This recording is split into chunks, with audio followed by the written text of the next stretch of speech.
Welcome back to the Create Harmony podcast. So in this place, we are all about setting an intentional rhythm, and we like to talk about how to savor life's blessings and learn how to use our imagination as a way of listening to God.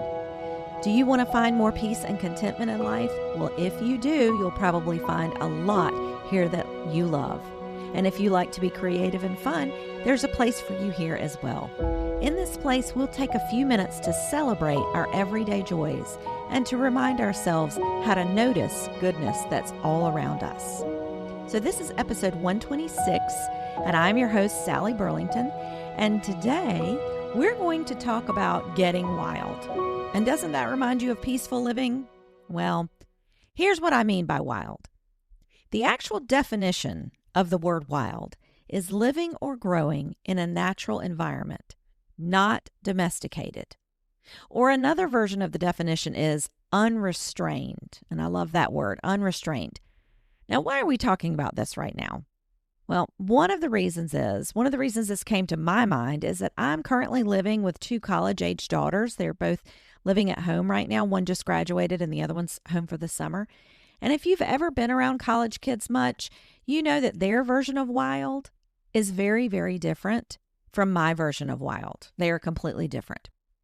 So their version of wild, whether they participate or not, involves a lot of late nights and a lot of noise and probably some drinking and a whole lot of other shenanigans. It's frat parties, it's concerts, it's, a lot of rowdy living.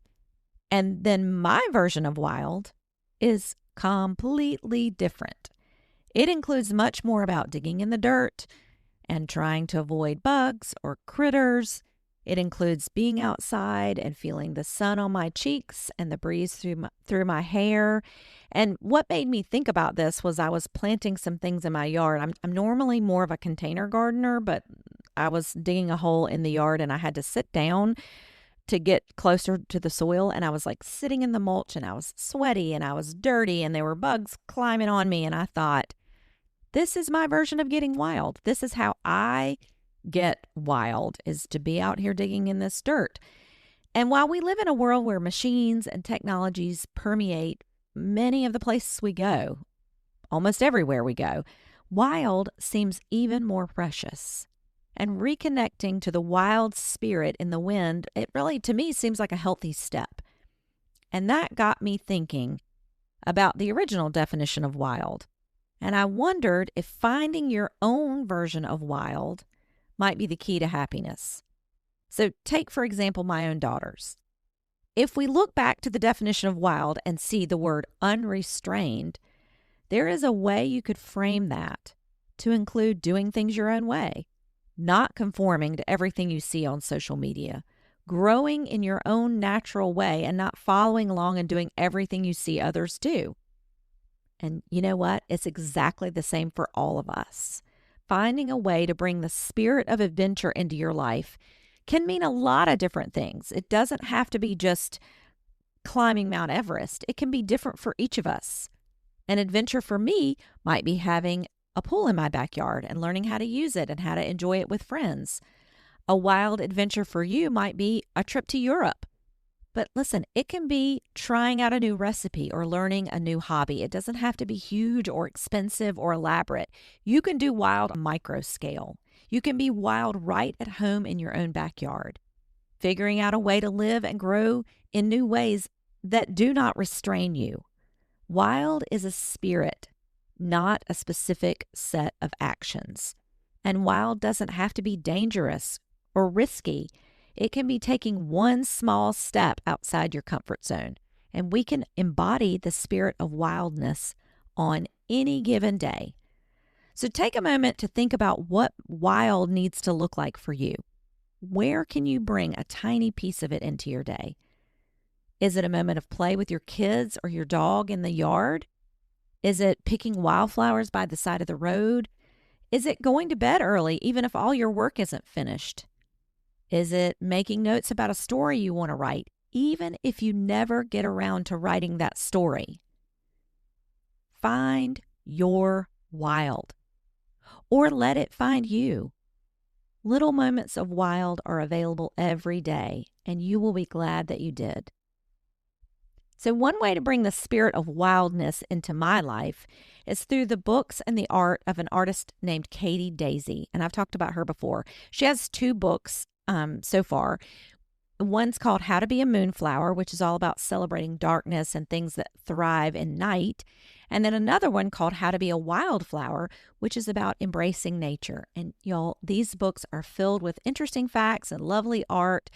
In How to Be a Wildflower, she divides the chapters into 4 categories. So it's wander, gather, savor, and ponder. And there are poems and quotes throughout the book. Like, for example, in the chapter called Wander, she makes a list of all sorts of adventure things. And these are things like a flashlight, a pocket knife, a bandana. And in the chapter called Savor, she has a list of edible plants.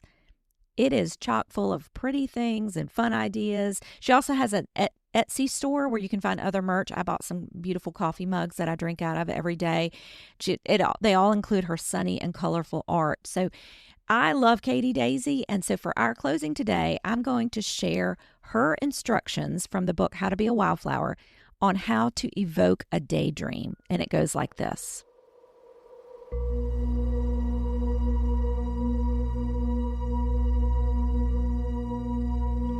Gather 3 or more of the following items: a cup of tea, a journal, fresh cut flowers, a rainstorm, old photographs, your favorite book, a wishing dandelion, a crystal. Find a quiet spot in a sunny meadow or in the shade of a tree. Take several deep breaths to sink into the moment. Gaze at your items for several minutes. Close your eyes and drift away into a pleasant thought, or a faraway place, a creative idea, a sweet memory. Take another deep breath.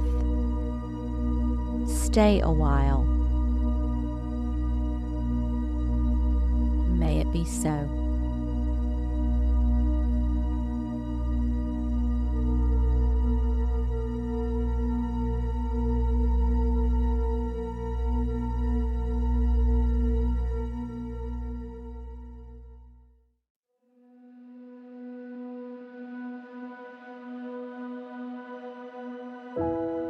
Thanks so much for joining us today as we talked about how to embody the spirit of wildness. Hopefully you'll find some wild, your own version for your own life. And hope you'll come back next week as we talk more about how to find small joys in your everyday life. And until next time, peace.